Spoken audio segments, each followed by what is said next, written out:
All right, welcome everyone to Wednesday Sangha UK. So we're chilling, we're vibing. Scott is currently out. So yeah. But we were kind of talking a little bit about like physical activity and how that can also be really helpful for alleviating dukkha, kind of getting out of hindrances as well, waking up. So yeah. If anyone would like to talk a little bit more on that or share, I actually myself I enjoy practicing a little bit of like sun salutations, like the hatha yoga, the stretches. So that's kind of nice. And then also doing walking meditation and just going for walks in general is another fun way. Like that, or how does it? What's the sun Yeah, yeah. salutation like? Yeah, sun salutations they're like 12 sort of steps, but yeah, it like kind of like starts out and then you go down to the floor and kind of come back up. There's a couple of different poses in it, so it's kind of nice. I like it because you can loop them, so you can kind of just like loop them around, so you can do like 10 or till you kind of burn out. But it's nice because it's like a full body workout, and you can again practice the breathing with that as well. So I enjoy like practicing some of that sometimes in the morning, and then do like 10-minute like sit or however long. Sometimes just however long I feel if it's good, right? So that can be quite nice. So really get the energy going and then just chill out. Yeah. This is a crazy position right here. It's Yeah. like I can't be a victim here, right? Like if I'm a victim here, I'm gonna get slaughtered. But if I'm Yeah. all open, like come get me. I'm the king of the castle right now. So I start the morning like that. It's amazing. Yeah. Yeah. Just straight up, Someone, just willing to take it all in. yeah. Someone Oh saw yeah. me doing that actually to work today. They pointed it out. They saw it. They're like, yo, that looks like a good stretch. And I smiled at them like, you know it. It is. Yeah, no, that's nice. It's interesting. Yeah, that makes me think of like that whole victory pose when Dhammarato is like showcasing like Pizzi, right? And he goes like this, right? Can't quite see the whole thing, but like hands up in the air, like let's go, and that is just Yeah. that really stuck in terms of that and like that feeling of success and that feeling of being a champion to kind of point towards that. So I think that's really wonderful. Yeah. And it's funny how it's like also tied to the body too, because it feels very awake and like alert, just like your muscles are just like I'm here. So it feels really refreshing, and it's funny the body, this thing like that, how it's connected to feelings. Yeah. Yeah, no, it's helpful to kind of like understand that connection a bit and to play with it. I know last time when I was kind of on and starting the call, we talked a bit about like smiling as well. So that's like another thing that's kind of nice to be aware of with the body and how that can connect with, actually gladdening the mind to doing something physical. And of course the breath as well, just being aware of the breath and actually like taking an effort to make it long and like enjoyable. That can like completely change one's mood, which is nice. Yeah. That is like Yeah. one of the elements that I think is like sometimes, at least that I found coming to this practice is that difference between like actually putting in the effort and directing the breath as opposed to just like passively watching it and like, okay, we're going to, take the nice long breaths. We're going to put the little skin in the game. And that kind of brings it back together with like, okay, we know what we're doing here. We are aware. So that's wonderful with actually having more of a concrete, if you will, or a direct understanding of even what mindfulness is or sati is in terms of like waking up. And it's a little less like, doubtful or whatever. It's just like, hey, no, we know what this is, and it's this right now, just being aware of this in breath and Hmm. being aware of the out breath and putting in that effort to make it long. So yeah, no, and with that too, like actually physically relaxing the body as well. That's also quite nice. Um, with the tensions and just like actually like, oh, we can just relax the shoulder or any tensions in the forehead. that is quite, enjoyable, and enjoying that process. But yeah, just putting in that little bit of effort, I have found it has made practice feel a little bit more consistently enjoyable, as well as it's just there's a little bit of benefit. It's just like a little bit of effort. Yeah. Yeah, not too However much. much it takes. Yeah, however much it Yeah. takes to gladden the mind, right? But yeah, just a Yeah, little it's bit. funny because it's go ahead. You first. Okay. No, so yeah, it's like anapanasati is something you do. And it's like the Buddha talks about skillful, unskillful actions. So attending to the body is kind of skillful. And when you're able to look at it and abide in it in like a not ordinary way, where you only pay attention to it if it hurts, or if you have a pain or an ache, or if there's something like extremely pleasurable happening to it, that's when you pay attention. You're kind of like shifting the whole way you abide in the body, and it's it into a more skillful manner. Like, oh, I'm in my body because it feels nice right now, and it's wholesome right now, it feels good right now. And then just again, like rinsing and repeating and watching and looking and changing and investigating over and over and over again. Yeah, that's only something you could do. So it's really wholesome and it's enjoyable for sure. And Yeah. we'll probably be in pain if we're not doing that. And that's why the pain will be there. We're doing something else, focusing on some problem. And then all of a sudden the back starts hurting. You're like, oh shit, why is it hurting again? Yeah, my postures are bad or something, and then adjusting. Posture is usually like a kind of sign of the mind, I think.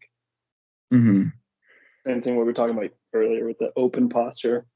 Yeah. They're like directly connected. Mm-hmm. Versus like all like fetal, scrunched in, tight, in defense mode. Yeah. Or also like I was thinking like a kind of like a funny toy.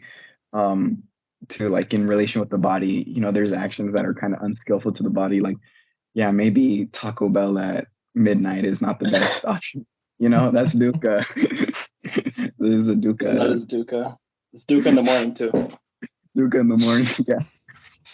So catching it ahead of time too. Meal prep. Hell yeah.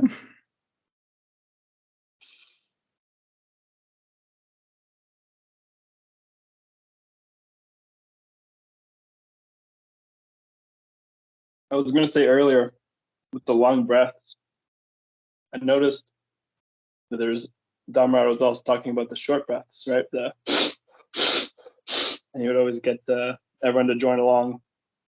I noticed those breaths are really useful when I have a brother and he's going through some life changes now. So he's often just like a wet sock or something, just kind of moping about.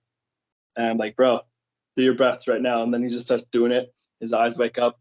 He's just breathing.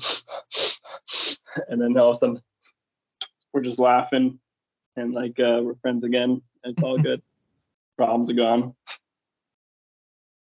Yeah. So it's kind of like, I was just going to say, like, when you're in a high anxiety, like there's so many thoughts swirling. That's when the long breaths come in. And then when you're like there's nothing in you. You're just a cold rock. That's when those big breaths just penetrate right into you, like open the whole body up again. Start up that motor, push the car out of the mud. Momentum builds up.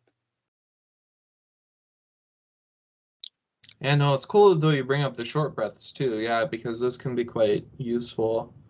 I find for like building up energy and what have you, it's kind of nice. Like, yeah, if we're feeling a little slothy, we're feeling a little lethargic, then going with the short breaths and really waking up is quite helpful. And also, yeah, building like some of that PT. That's what I like to practice with. Normally, like if I do like a sit or what have you, again, it doesn't have to be super formulaic, but I like playing around. And so a lot of the time around the start, like, you know, I'll first like get relaxed and all that stuff, but then I'll actually move fairly early on to like just a round of short breaths for however long it feels comfortable, then drop that and go into the long breaths and then just like really chill out. So that's kind of nice, the interplay. It's like actually ramping up, like, yes, we can do this, you know, that whole winner attitude, and then moving it down to just chillaxing. So that can be helpful with that, yeah. And just like anytime, yeah, for like, I find sometimes with the long breaths too, like if you're consistently doing it, again, some alteration can be nice because it can get a little like if you're doing it like for like an hour or something, if you're like really on it and practicing like throughout the day, it's like, oh, okay. So switching it up, even if it's for a little bit, can also be kind of nice. But yeah, definitely if we're like feeling lethargic, that's a nice way to play around as well. Yeah. Another like fun thing to play around with that I've been doing recently is I don't know if you guys are familiar, but Bhikkhu Thanissaro, he mentions playing with the breath and visualizing it kind of like energy flowing through the body and putting it to different muscles, like then like you know, like the four parts of the abdomen, moving it to the back. How does it feel like if you imagine the breath coming through the back of the skull, or if you're breathing through your pores or breathing through your eyes? And then it makes the long breath a lot more interesting and to play around with, because I need my little toy still to keep me engaged. But Yeah. That's wild. That's crazy. I do something similar to that, kind of like in the gym. But that's my workshop where I play with all these things. That's really awesome, man. yeah. I'll try it out a bit more attentively now that you described it like that. Now it's so cool. Yeah, just like what does it feel like if you breathe from the back? Because, you know, like again, breathing is kind of, if you leave it conceptual, it's tied to like, oh, the nose, the diaphragm. So if you kind of, well, like, what does it feel if I breathe through the sole of my feet, like as a toy to play with, and knowing that it's a toy, and it makes it much more engaging and fun. So yeah, I recommend it. Yeah, no, that's cool. Bring that up, Isaiah. I was actually just talking to somebody who did a Denisero retreat recently on the Discord server, and they were mentioning like that as well. Yeah, like the actual breathing into the different parts of the body, or breathing from it, right, and kind of feeling that energy. But yeah, no, that's cool too, because it really, I mean, it goes into the being aware of the the body as well, right? So it's not like, okay, we have to be hyper laser focused on just like one area, but rather we can become aware and breathe in or from the whole body. So that's nice too, because it's like, yeah, there's all these different toys to play with and things to investigate when it comes to the sensations of the body and what makes that up as well as we're breathing in and out. Yeah. Yeah, and it's cool too because like even at first when I like encountered and messed around with it, I didn't realize, but it also now it's kind of more sobering because it's like, oh yeah, this I'm kind of fabricating that experience of breathing through the feet, right? And just as I could fabricate breathing through the feet, I could fabricate dukkha, I could fabricate piti, I could fabricate sukha as a part of my experience. And it's fun to start messing around with being fabrications kind of wholesomely. And then it changes again, like slowly but surely by repeating it, it changes. And I don't know, it just feels good. I think you hit it right on the head. I think that's the main point that's trying to show. Perfect. It's all mind. Yeah, it's the forerunner for sure. Yeah, it's interesting seeing how so much of it is like from direct experience, like, you know, fabricated. And even like you mentioned there, um like even when it's from the diaphragm or from the nose tip, or it's being located in one particular area, that's sort of also a fabrication. Like, where is the breath, right? So that's a fun thing to play around with for sure. Yeah. And It's all equally real. Mhm. Yeah, because I mean, we don't think about it, but the skin like gets diffusion of oxygen too. So it's like, but we never consider that in, the direct subjective experience that, just through like diffusion, we're getting oxygen through the skin. So it's kind of wild. And then it really kind of makes you question feelings, I don't before I encountered the practice, they were this big thing, or like this kind of like mysterious Pandora's box. They come, sometimes they're good, sometimes they're bad, and when they're bad they're kind of scary. But now that like it feels very liberating to have control, well, I can feel good when I want, so now even the bad feelings aren't that hard to look at, and then to have fun and investigate the second noble truth, like, oh well, what is this, what's causing this, like a little like a detective. Yeah, really playing with that investigation. And it's interesting too, like, because it's like breaking things down into their like constituent parts, and it's not like this big piling on. It's just like, oh, okay. There's just a little bit of like disliking, like especially when we pull back and we really see like the feelings of the liking, disliking, not knowing, and those reactions. And it's like, it's interesting because it's just like you just see it, and it's so, I don't know, impersonal or what have you. It's just sort of like, oh, okay, that's sort of happening. But then we can direct it to like more, okay, like the more pleasant feelings. But even that is like it's like, oh, I like it, but I don't want it, right? So the pleasant feelings come or whatever through the meditation, but we're not like attaching to those or some conceptual idea of it either. It's just like, oh, okay, that's cool. That comes up. That's pleasant. And then it goes away. Okay, cool. But we'll find something else and some other way to gladden or whatever. So it's not even so fixated on any particular configuration of sensations. It's just like, oh, okay, that's cool too.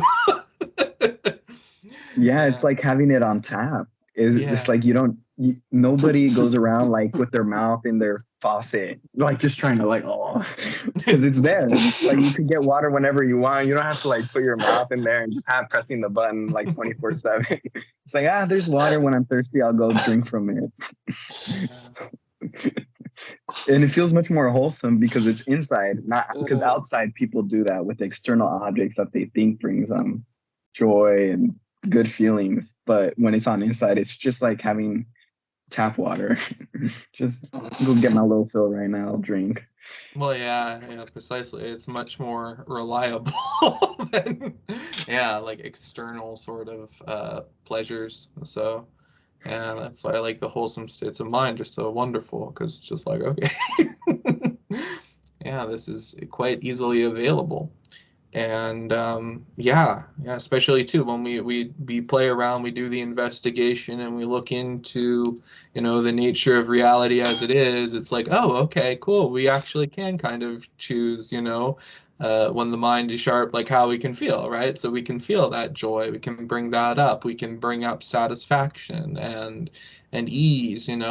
But that's the cool thing too, is we're also riding the wave of these emotions and not being like, again, it's like, oh, okay, cool, it's like party time, and we feel the pity and we feel the success and this overflow. It's like, oh wow, that's so wonderful. But then also too, can we ride it when it goes like nice and chill and calm and easy and all that as well, or a mixture?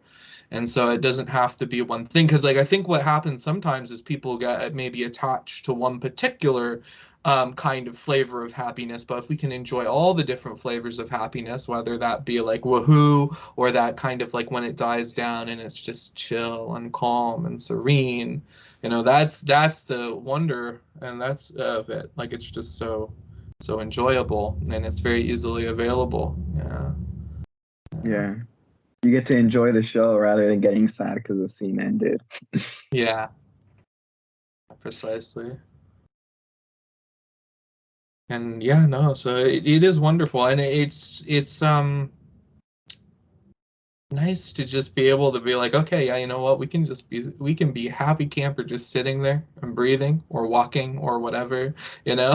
So it's so nice. And Yeah, no, that's making me think too, yeah, about the activity and also like practicing, walking meditation, either like a little bit more formalized where one might be walking a little slower. Like I've got room here where I will practice the walking meditation. So it's nice to mix it up and not have to be like we have to necessarily do a strong determination or what have you, but we can mix it up so we can be we can be kind to the body. I spend a fair bit of time like meditating with a little bit more of the strong determination. We're going to work through it. We're going to be completely still or what have you.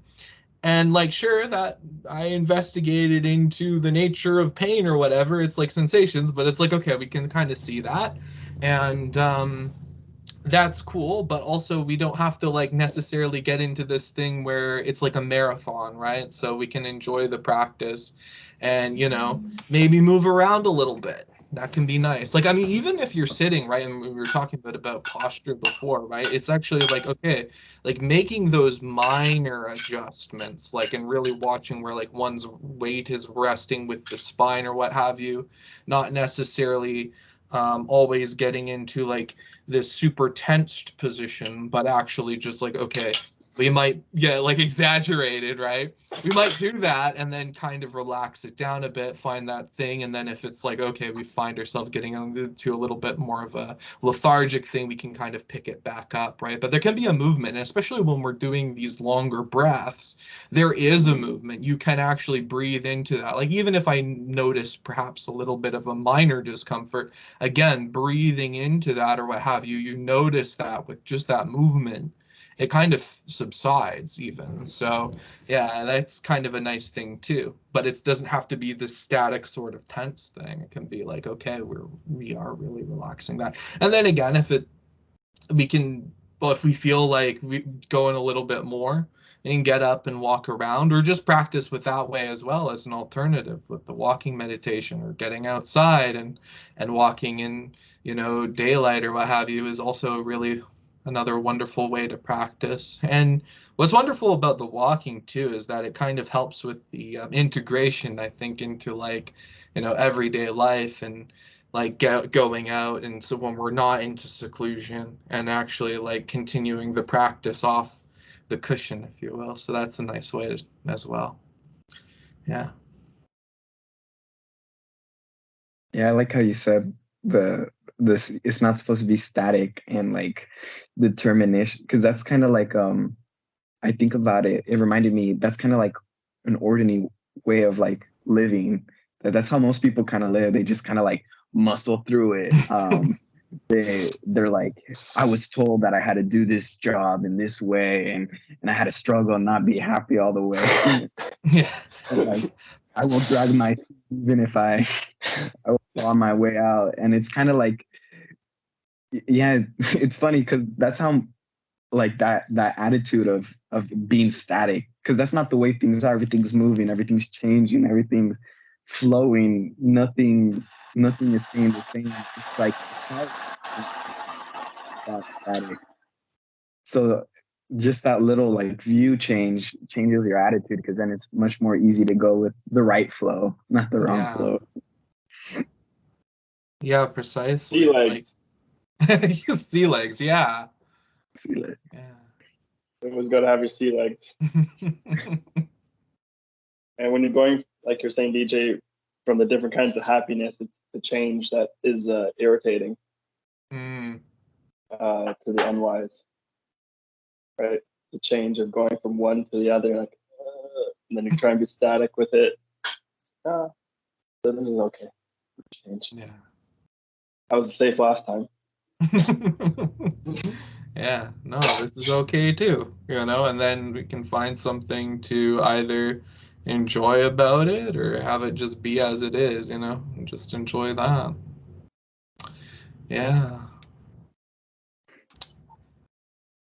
This reminds me a lot of I do these kind of determination sits in the sauna. You guys ever tried that? Okay. Quite something. It's like you get in this extreme heat and like everything in your body is telling you to get out, and there's so much pain, and like it just hurts to breathe. Like breathing's supposed to be fun. Now breathing is painful. And I realized that it's actually the way that I am sitting, or the way that I'm in the mind, right? That I'm creating this pain. And all of a sudden, I'm like, I've done this before. I know that I can be in this hot room and actually enjoy it. It flips, the pain is gone. There's actually no pain. I'm not exaggerating. There's zero, like 0.00 pain, and I'm just enjoying it. And my body feels like it's reaching out into the heated room. And I'm just like breathing, and then the pain comes back. And I'll settle it back down, and then I'll turn to, okay, let me try and get 10 good breaths where I enjoy every kind of in and out of it. And I get to like 7 breaths, and like, okay, nope. Try again. And I won't leave the sauna until I can get 10 like breaths where I'm actually enjoying it. And it's not like, okay, I'm done the 10, let me get up. I'm like, I feel perfectly good. I could stay in here longer, but you know what? Let's just get up and leave. Yeah. It's not like I'm leaving out of pain. I make sure that I'm in a state where there's no pain, and I'm practicing that.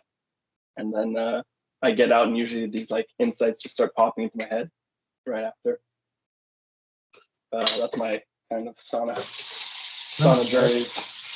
No, that's cool, or hot, because it's a sauna, but you know, it is like very interesting to see that, like how that can change with you know, unpleasant sensations. Like, yeah, like either with our change of reference with our mind, slight movements, but also like, yeah, like it will, like, I mean, that ain't permanent either, and it is sensation. So I noticed that when I was doing sometimes the longer sits, or I mean, sometimes if I do still sit a little bit longer, I mean, I'll notice that too. Like it'll come and then it'll go away, and it's like, okay, not that big of a deal. So it is interesting to see that for sure, right? I think it's just helpful. Again, it's kind of to play around and to have fun with it. I think the main thing is what we can kind of get into with like more strong determination, like sittings or what have you. That might be the thing, is like this kind of comparison, or like that whole static thing where it's like, well, we need to go for this long before we get the cookie or whatever it is, whatever the goodie is, right? Rather than being like, hey, we can enjoy this from the beginning to, you know, like from the very start, in the beginning, middle, and end. And so that could be really, you know, wonderful, rather than, oh, well, I have to sit here for like 40 plus minutes before the special thing happens, you know, or like, oh man, I only sat for like, you know, 5 minutes today, and yesterday I sat for like 40. Also, too, I think like breaking it up so it's more frequently throughout the day, if you are practicing like seclusion sessions, is also quite lovely. So welcome, Anna. Um, yeah, like so you have more of those hits, because I think that's what Dhammarato tends to recommend, is like actually to practice like more frequently but a little shorter, so it's like you have also a little bit more high quality when you do practice, but also it's spread out a little bit more throughout the day, as opposed to like, okay, we practice for like 1 hour straight and then kind of like just drop off, you know, for the rest of the day. This is like, oh, okay, we practice like a little bit in the morning, a little bit, you know, throughout the day, and then that helps it to trigger sati more throughout the day, so we remember and we're like, oh, okay, cool, and then, you know, gladden the mind and what have you when we're not practicing formally, when we're just, you know, up and about. And so that kind of, I think, is another fun way to practice. But honestly, too, I think if you're like sitting there and you're enjoying yourself, you know, go at it. Or if you feel like investigating. I wanted to say that's actually a really good point. That wraps up what I was trying to say really nicely, because I don't go in there all the time. I go in there like once a week, and I don't have a timer. Sometimes I'll stay in there much longer, sometimes not. I make sure that me having fun is like why I'm in there. Yeah. I don't try to torture myself with that. It's kind of, and the cookie is if I'm doing the practice right. So it's kind of a weird, I don't know what that is, loophole or a weird way to approach it. But yeah, I agree. Don't torture yourself. No austerities here. No. But again, it can be fun, right? Like what you're saying, like to play around, to experiment, and to see that, like you're putting yourself in that situation. But again, it's still like, okay, it's still safe, right? I mean, this can be a fun thing too. Like if we're into like about the temperature thing, like taking like cold showers or what have you, that can be another wonderful way to wake up or what have you. But like, okay, it's like sort of like safe, but also like, kind of experimenting with that and playing with it and being like, hey, it's not that bad, So That's it. yeah. Isn't that why the Buddha went to like the spooky swamps? Oh yeah. Mhm. Dhammarato was like, that's advanced practice to go into the spooky swamps. So we don't need to always go to the spooky swamps. No. Even when I'm training weights, I warm up with light weights all the time. I probably use more light weights than heavy weights. Way more. Just use the heavy weights just a little bit for fun. Try it out. Yeah, and it's different too because when you're approaching it like that, it's not like I fail for not being able to lift a heavy weight, or I fail because I can't be 2 hours in the sauna or something crazy like that. It's like I want to see how far this skill goes.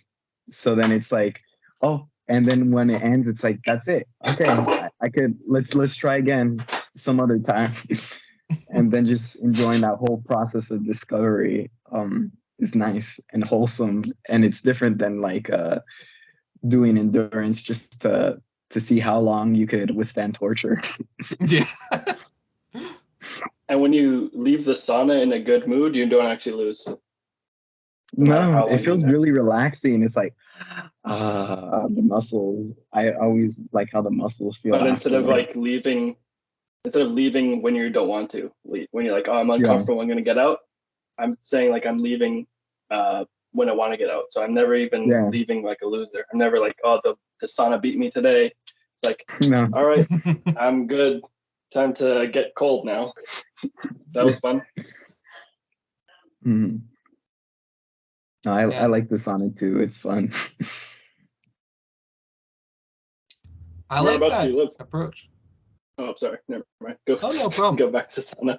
I was wondering where you guys live. I know DJ, you're in Canada with me, right? Yeah. I'm in Arizona, so I like when it's just hot as shit outside. I like the heat period, but I also like the cold. So there's no part of the year I don't like. So, there you go.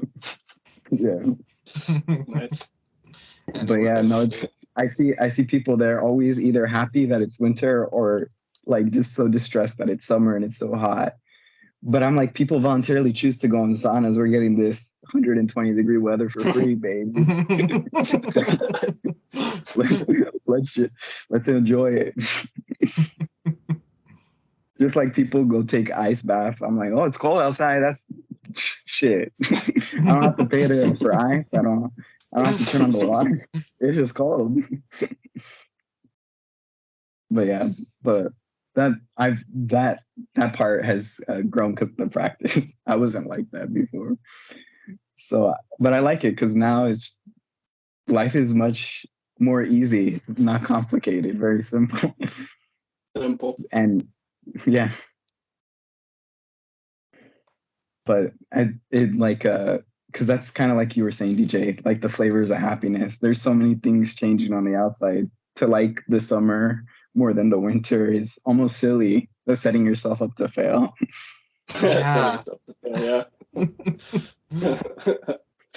Yeah, no, precisely. And so we just like see that and we recognize it. It's like, oh wow. Yeah, no, that's why this just makes so much more sense to be more, content with that, inner happiness or whatever you want to call it. Because again, that is just much more reliable when everything is changing and you can't rely on anything, in that regard. It's like, okay, yeah. So it's nice, and to be able to also appreciate that change when it does come and when the weather comes, because it's like, okay, it's going to do what it's going to do.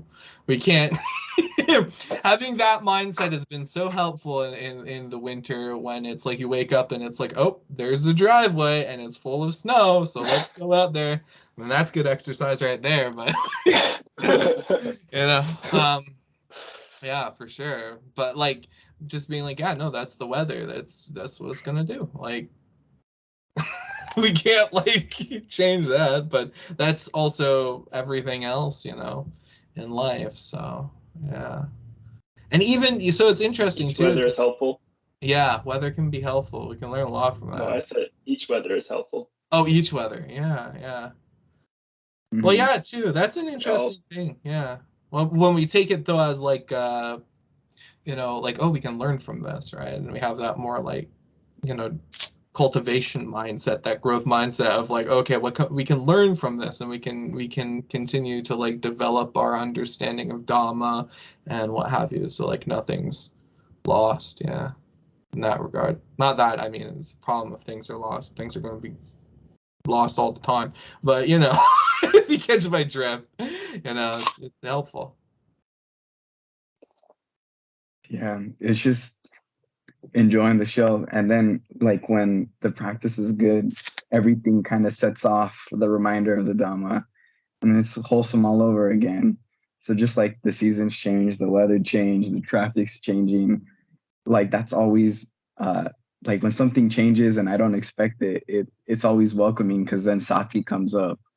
And I've noticed that sati has gotten even like more refined as I practice it too, because it's like it almost feels like sobering, like like it's like oh shit, let's feel good. Like and then dance a little bit because my friend's here. Sati.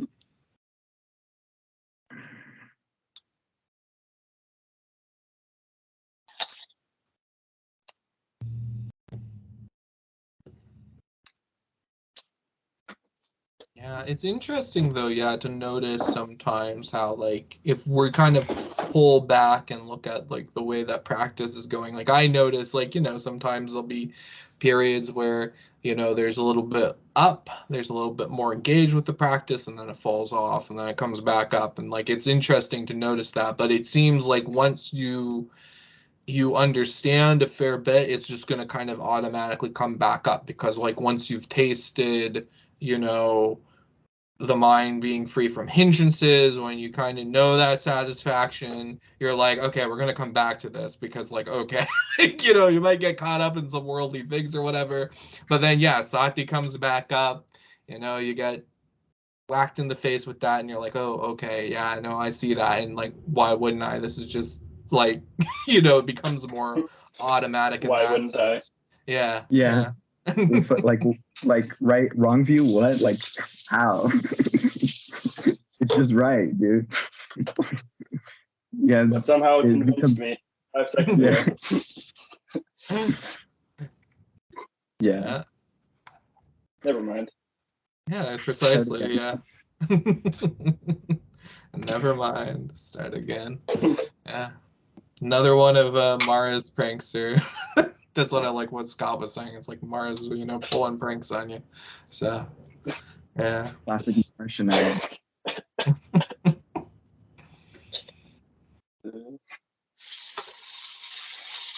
And I really enjoy these Dhamma talks because they're like really great way to get the wholesome juices flowing. And it's just yeah, it's like charge you up, get ready to take on the next moment and the next and the next. And the next. Oh yeah, for sure. Like I found them like very beneficial until, yeah, just have a community of people to talk to about this, and yeah, like really sets up the rest of, the week or the practice, or just reminds us right now to, come on back and gladden the mind and enjoy. Yeah, because most ordinary people, when like you can't, they'll get really pissed off if you're like, well, just don't have problems, take a big deep breath. But it's like I mean I feel for them. I've been there. So, but like being with other people who are like, yeah, no, that's it. Yeah. It's much better company. Yeah. My brother, like I said, he's going through some things, and he was like, all right, I tried this whole Dhamma thing on February, and look where it got me. Nowhere. And I have nothing to show for it. I spent the whole month chilling and relaxing, enjoying myself. And now look where I am, in the same place where I left off. And I'm like, so how's this month going? And he's like, it's horrible. I've been stressing this whole time. And I'm like, so how's the work? Got any more money for your stress? And he's like, no. And I'm like, so what's the answer here? And then he just like stops and he's like, oh shit. Mara, you got me. He's a funny one. I'm trying to get him on the calls. Oh yeah. No, it does. Yeah, it definitely helps to, talk to folks and what have you. But no, that's it, right? And it is helpful to see sometimes, hey, we pop out of it or whatever, but come on back in. But that's that too, What did it get me? Nothing. It's like, yeah, exactly. Good job. yeah. That's the point. What did it get me? Yeah. But he didn't find it as funny as me. No, that's the interesting thing, right? It's like figuring out that and how to do it skillfully and what have you, right? Because for the most part, when a lot of the time when people are down, they don't want to hear like, oh yeah, just breathe and do that, and it's like, okay. So, but when you're in like, rest on your laurels. Yeah. That's what I told him. Rest on your laurels. He's like, I don't have laurels. Oh boy, no rest. Oh my. Yeah. But yeah, no, it's cool though, because like, hey, when we're in like a community like this or whatever, we kind of like understand and we're like, okay, this is what we're here for to do, to gladden the mind, to, get out of hindrance, and to just come back and enjoy the breath, appreciate the breath, and really kind of like, again, learn and understand the Dhamma together. And that's wonderful.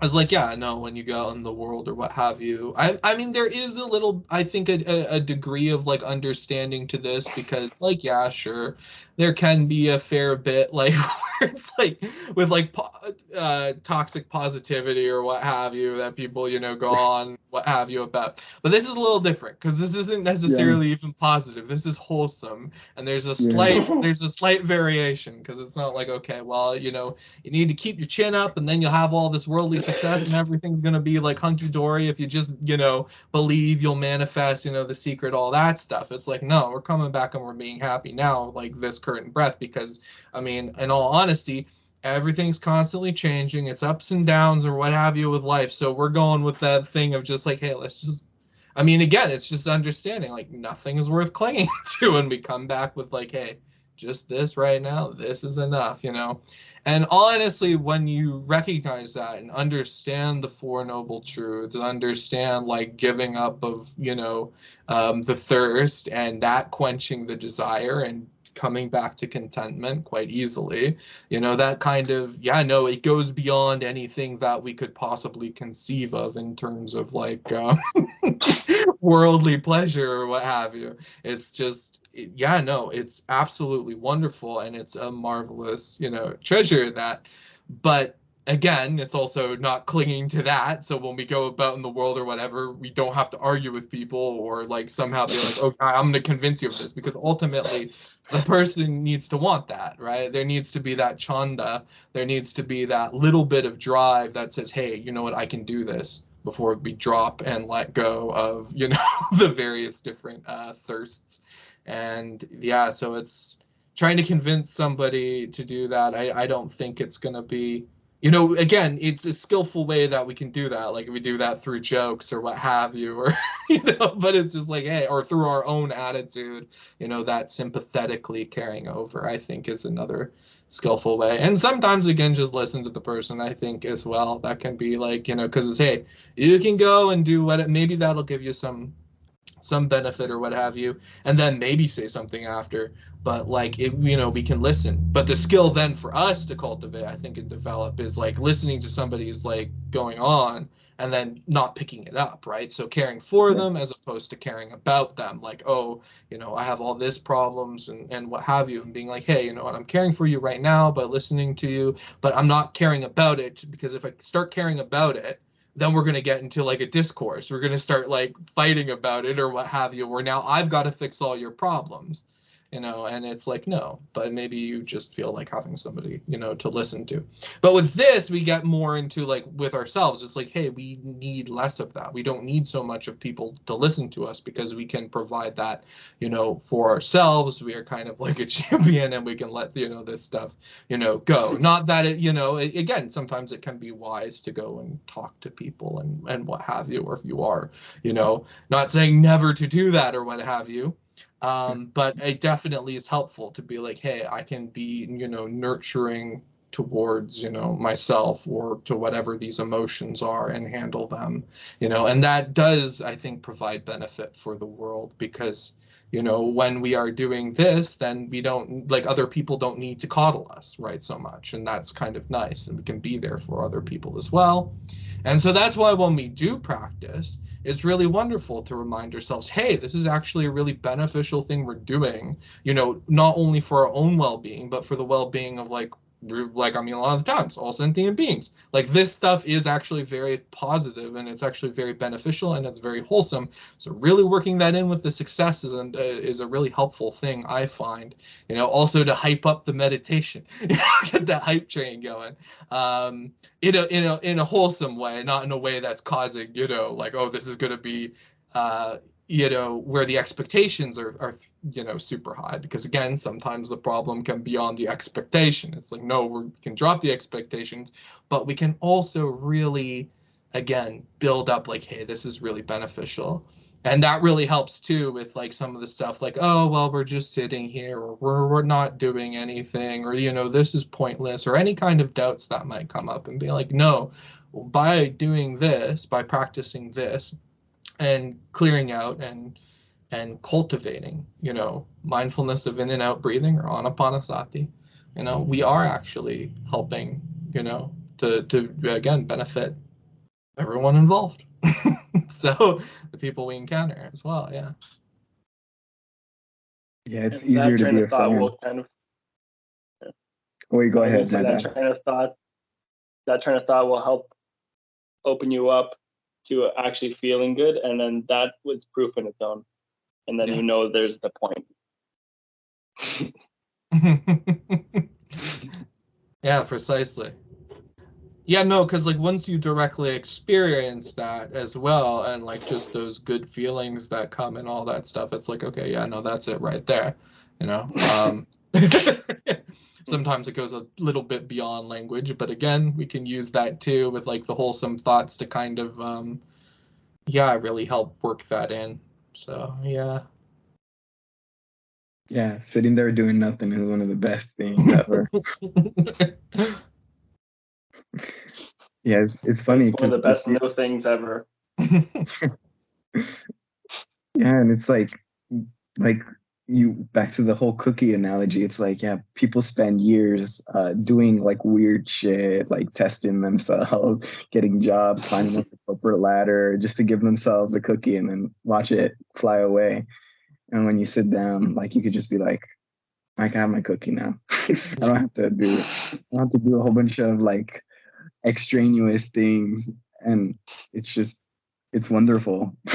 It's one of the most productive things, because then you don't need nothing from anybody, and you could be really like a better friend to people, not carrying like not needing to get your fix from them. So it's just like you could just give because you have so much and you feel so wealthy, and it's just completely different way of interfacing with the world and things around you, because it's like, well, it's like, here you go. I mean, like, I could listen to you. I could listen to you for an hour, just go like this, and I could be a friend. It doesn't bother me. Nothing. Shit, I don't even bother myself no more. Yeah. And even when someone else is, let's say, complaining, they're kind of giving you ways of understanding them, and then that's kind of like your way to talk to them. That's their language, and then when you're talking their language, you can start talking about Dhamma. And so by listening to them, we can figure out the words they use, the angles that they take, and then we can, like Dhammarato says, grab their hand and walk them out of the swamp. Yeah. No, that's a good way of putting it, Nick. Yeah. Like start to like understand their language and be able to communicate with them. And again, if we can communicate the Dhamma without having to use specific Dhamma words, that's when we like really know it. Yeah. You just kind of use ordinary language. It's one of the best gifts ever. You want the warm fuzzies. Yeah, the warm fuzzy.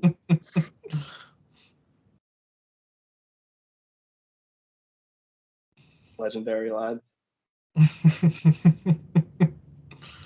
Well done. Well done.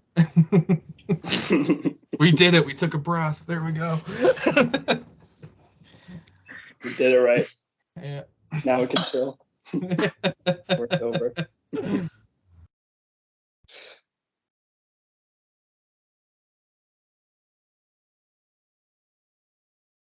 It's making me think, though, again, kind of going a little bit back to the sauna, but I was going to mention like the approach, right? Of like, hey, I'm just going to take a few more breaths or whatever. That's like kind of like helpful too, right? Is also getting back to like, hey, just this one and just this one and getting out of the whole, like, even honestly thinking about even timers or what have you. I think timers can be useful for rather than like, okay, I have to meditate for so long, I can, right? Like, okay, like maybe there is something or whatever to attend to. So we're like, hey, we're free for the next, however many minutes. Set a timer, we can do that. And if it doesn't go that long, cool, that's fine, right? But like just more like, okay, this is the point. Rather than I have to do this for this long. I can do this. I can is another great sort of phrase to play around with as well. I find as a book. Yeah, I Good, can. like that. Yeah. I think Who I knows? can. I think I can. Yeah. It's like, okay, I can feel this way.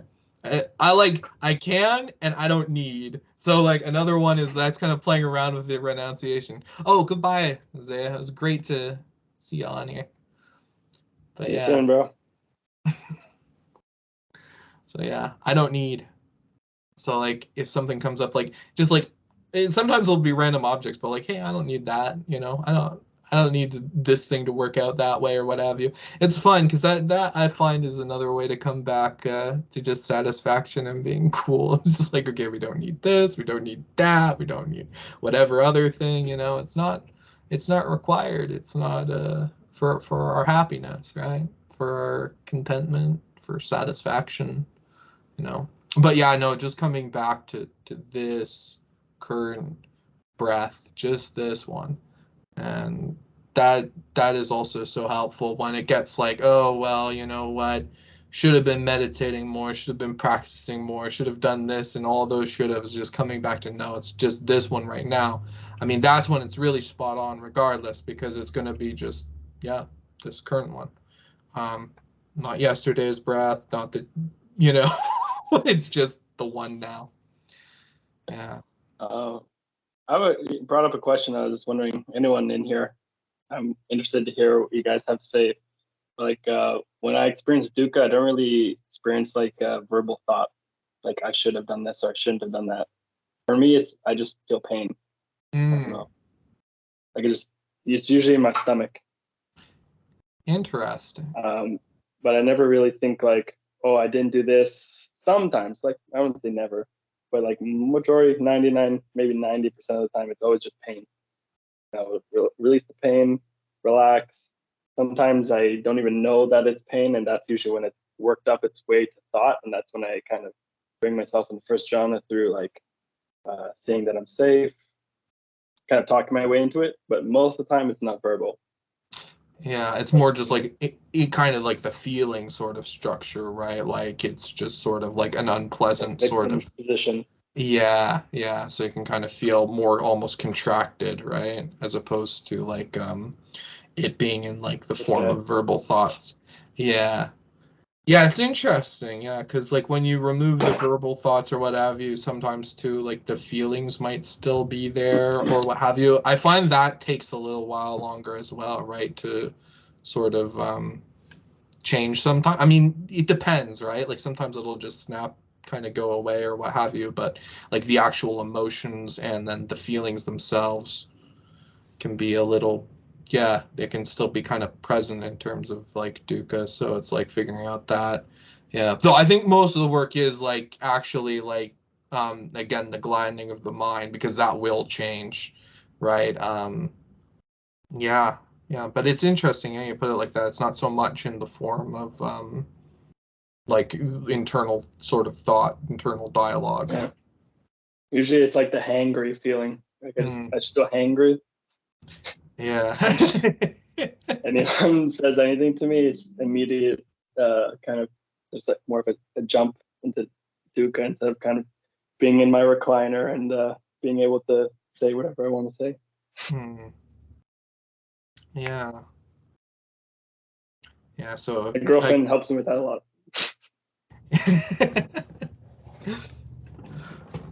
But yeah, like almost like a pre-verbal thing. That's why, yeah, I think like actually like implanting some of the wholesome thoughts until it's kind of like that structure is like changed over is helpful. Like even if, because like yeah, sometimes I think a fair bit of it like I don't know, for me it is a combination, because it will be like you know, verbal thoughts sometimes, but then you have the reaction to the verbal thoughts, like the actual like underlying aversion or what have you in terms of that, you know, until it's spotted and sort of changed, right? But yeah, I find like once the thoughts train can kind of start moving to somewhere wholesome, it's like okay, cool. And then again, if it's in it, that kind of thing, it's like okay, we can drop the thoughts and go just right to the sensations. But yeah, it's interesting too, because like sometimes if the mind is clear enough, I find like just being able to break it down to like just the pure sensation sometimes, like even when it's like an unpleasant or what have you sensation, like just being like, okay, that's just a sensation as well. That's doing its, you know, vibratory thing in direct experience, you know? The wub wubs. Yeah, it's just kind of like a, you know, that's sort of the funny thing. It's like when you start to see, What oh, is that's it? a, yeah.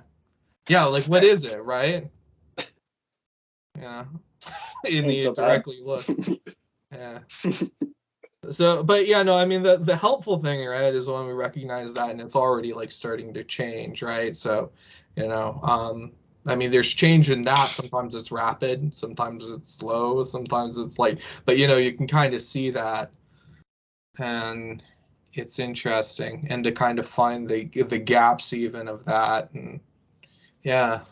But yeah, no, that's interesting. Yeah, I find too, like with that, sometimes like you were mentioning like a hangy, like yeah, sometimes I'll notice that that's when it's like a little bit more hard to, not hard, but like it's a little bit more effort or what have you to change. It's very visceral, you know, as opposed to like a thought process kind of thing.